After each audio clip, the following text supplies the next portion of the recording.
Hi there, I'm going to tell you a bit about what's going on in northeast Nigeria. The conflict between the Nigerian military and the group Boko Haram has been ongoing for about 8 years now.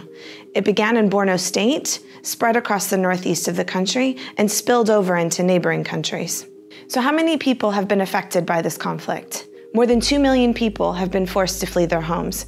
Thousands have died in the fighting, and even more than that by malnutrition, malaria, and measles. In fact, no one knows how many people have died for sure. Humanitarian organizations like MSF haven't been able to work in areas held by Boko Haram or in areas that are contested by the two sides. So what help is MSF providing?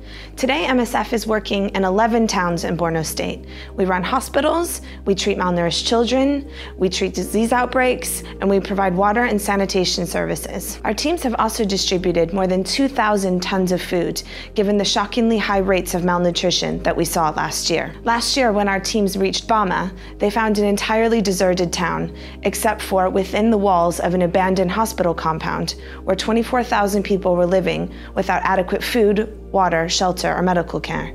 39% of the children screened had the most severe form of malnutrition. So why were people so malnourished? The war destroyed farmland and infrastructure. The military sought to cut off resources and funding to Boko Haram, who in turn robbed villages for food and supplies. People could not go out to farm or to fish or to sell their goods in the market and went hungry as a result. So has the situation improved at all?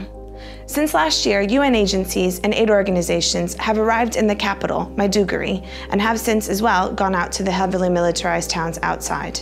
Thousands of people across the state are almost entirely reliant on external aid to survive. But this is where we're able to go.